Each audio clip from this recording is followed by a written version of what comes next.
Hello, thanks for tuning in.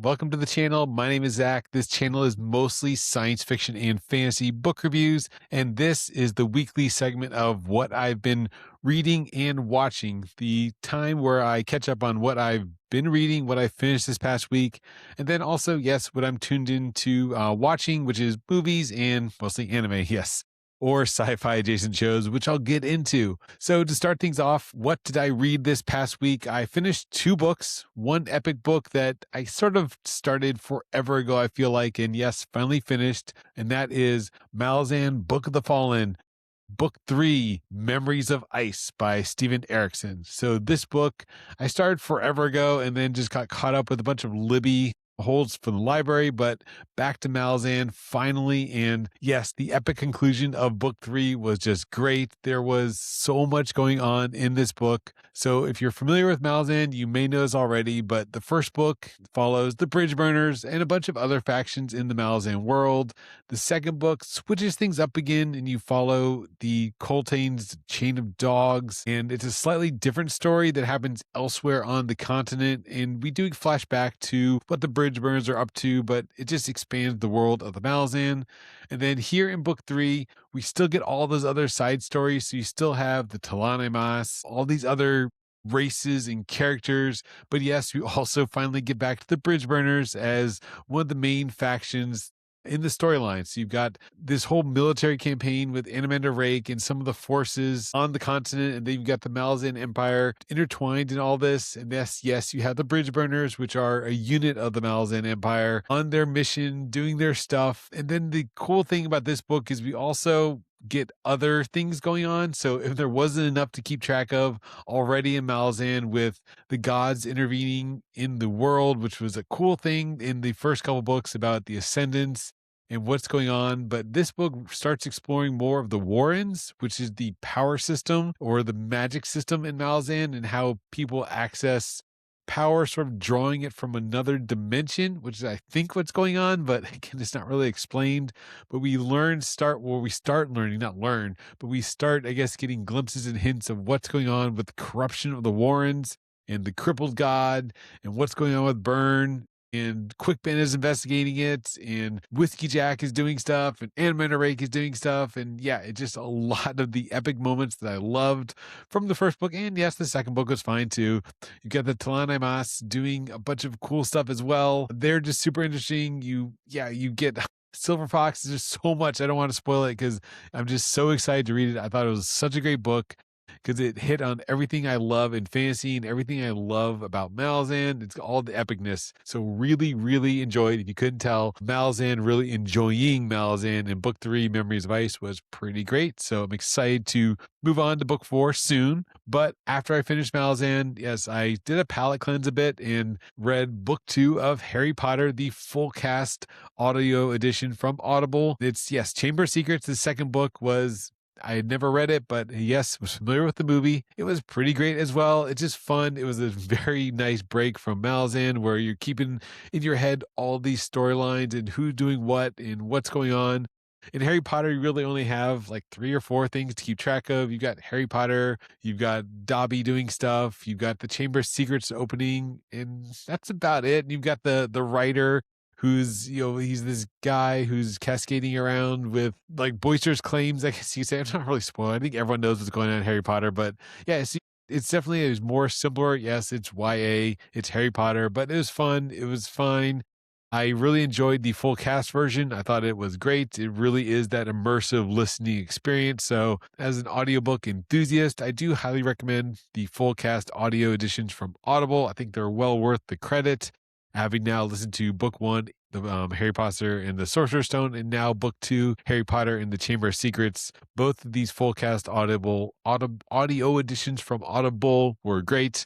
Really enjoyed that. And then following that up, after I finished Harry Potter, I wanted to get back to the fantasy world, but my slow ease back into the epicness is finally finally starting Dungeon Crawler Carl by Matt Dinniman. So this has been sitting in my Audible account for over a year. I bought it on not last year's 25s, but 2024's winter sale from Audible when it was on sale. Because yes, everyone's heard of Dungeon Crawler Carl by now, and I'm just giving it a shot. So I'm on about chapter 10, so already making pretty decent progress. And I guess I see what the hype is, but I'm not totally sold on it. It does feel and sound, so I'm listening to the audiobook, exactly like a video game. There is so much talk about stats and menus and the dungeon itself. And I don't know if this is just the early chapters because we're establishing the world, but it does play like a play, but it sounds like I'm reading a video game. For better or for worse, is yes, it's definitely lighthearted. So it is a good segue to maybe more mature themes than Harry Potter, which I just finished, but it's no really way compares to, yeah, like a Malazan as far as epic fantasy. But I do see the appeal that it's fun. It's like a popcorn read so far. I'm at the first boss. So if you've read Dungeon Crawler Carl, yes, they're right now in the boss battle, and the logo is on the screen of fighting the trash monster. So that's where I'm at. Princess Donut is here. So yes, if you've read Dungeon Crawler Carl, let me know because I'm okay with it so far. I'm going to finish it, of course, but I'm not seeing why it's like frothing mad great, but maybe it just gets better as we get immersed in the book. Like most series, like Cradle, which is another lit RPG, the first book is a little bit slow as far as what gets crazy later. So I'm definitely going to give Dungeon Crawler Carl a little bit more time. So that's what I'm currently reading, Dungeon Crawler Carl. And then what do we watch? Normally, yes, this segment has been rather short lately because over the break, we did our normal longer movie reviews, but this week it was only 2 movies. So another light week for us for watching movies. On Friday, we watched Jujutsu Kaisen 0, the prequel movie from 2021, which was a rewatch for me. I watched it way back in the day, but my son hadn't seen it, and we were watching it in prep for season 3, which I'll talk about in a little bit with the TV shows. But yeah, Jujutsu Kaisen 0 was great. It's the sort of story that's in the backstory straight from the manga. So if you read the manga, there's also a flashback to the prequel, the events before Itadori joins the Jujutsu High. So this is the prequel, what's going on. Lots of action, great animation quality. If you haven't seen it, it's old school. But yeah, do check out Jujutsu Kaisen 0. It is a must watch before season 3, though, because there definitely is events of the prequel movie that take place in season 3. And then after Jujutsu Kaisen, what we watched was a new movie from China, and that is Curious Tales of a Temple from 2025, animated film out of China. And this one, rather than me trying to talk about it, I think the best way to talk about it is just to read the description from Letterboxd because it does a better job than I would paraphrasing it. And it's an epic animated fantasy anthology film intertwining 6 stories from China's classic supernatural story collection, Strange Tales from a Chinese Studio by Pu Songling. The 6 stories center on Lanro Temple, an ancient ruin haunted by spirits, weaving in classic tales like Taoist from Laoshan Mountain, Princess Lotus, Nie Xingquan, The Painted Skin, and The Daughter of Magistrate Lu. These stories, spanning humans, ghosts, and demons, explore love, death, and morality against shifting time. The film merges 6 distinct styles into one anthology. For example, Taoist from Laoshan Mountain uses felt-textured animation, while The Painted Skin mirrors Song Dynasty painting aesthetics. So that was the official description on Letterboxd, and I agree with it. I thought it was really well done visually. It's 6 classic tales, so my wife knew all the stories, or knew most of the stories, because of the famous Chinese classic monster ghost stories adapted into film like The Painted Skin and others. So it was great. The different art styles was also really cool. Yes, like the first one is this felt style. It felt very different. The others are more traditional CGI. They didn't feel that distinct. Like the felt one, it wasn't like a claymation versus others. It was just different artists because each story was done by a different studio, different director. So they all have their own feel and tone, but they tell that cohesive story where there's a main character recounting these stories between 2 like gods or spirit creatures. This turtle, yeah, so they're the turtle and the frog are telling stories to the monk who is Pu Song Ling. And yeah, it's just a good anthology series about a bunch of different stories that all, yes, center around human condition. So it has that classical literature feel where every story sort of has a moral story or something it's trying to tell.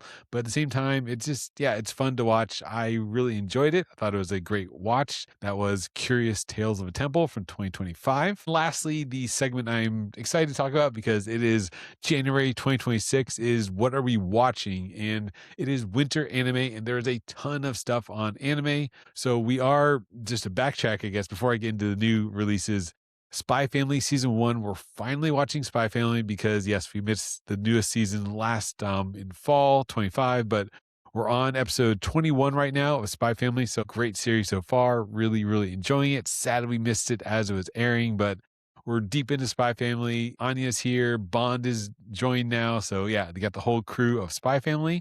But yes, what the new anime we're watching this week was episode 2 of Fate Strange Fake, which was pretty good so far. I'm really enjoying it as a fan of the Fate series.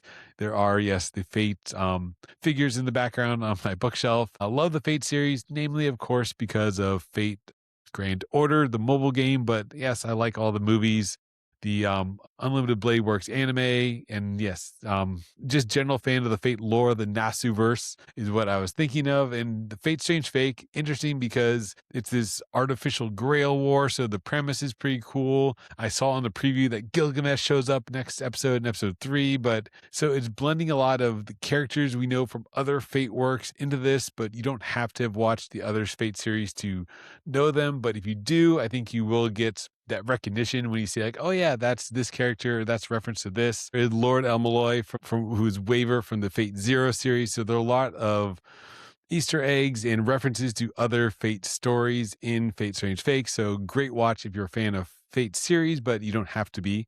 And then what else we're watching? Yes, to mention, we were watching Jujutsu Kaisen season 3. The first 2 episodes came out this week. Picks up the next part right after season 2. So we are into the culling game. Definitely need the refresher to figure out and remember what was going on with all the different factions that we last saw last season. But so far, it's a little bit confusing. And this is where I stopped reading the manga for similar reason, because the culling game has all these rules and what's going on with the different people working behind the scenes. And when I was reading it week to week, this is where it sort of lost me. But I will say, visually, watching it as an anime, at least it's visually exciting and there's a lot going on. So I will say, I think this is a better way to experience the calling game visually as the anime. So yeah, pretty good start, at least to the first 2 episodes of Jujutsu Kaisen. And then lastly, on the anime front, watching MF Ghost season 3, which is, yes, it's racing, it's fun. It's a kind of a mindless series, throwback to Initial D, which was one of my favorites in college. So yeah, gotta watch it for the nostalgia. And then lastly, the non-anime show we are watching is Fallout Season 2. So far, so good. Haven't played the games, but enjoying Fallout. I think the story is pretty good. They're just entering New Vegas, so a lot of cool lore. I do think the Fallout universe is well done as far as a lore standpoint. It does have a rich backstory, and seeing all different characters, different races, different factions in Fallout, it's pretty good, and I think it translates well on screen. So that is what we've been watching.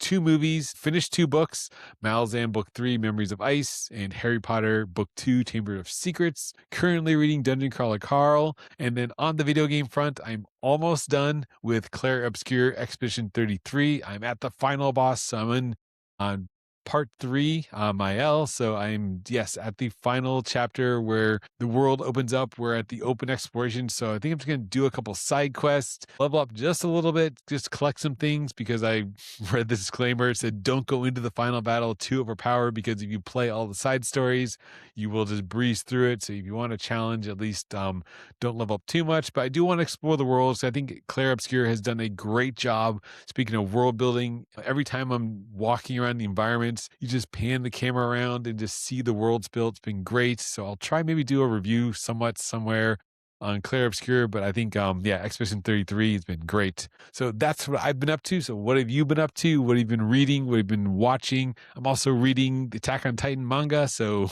really excited to talk about that too. So maybe in a future video. So Thanks for watching this video and hope you have a great week. Talk to you next time. See ya.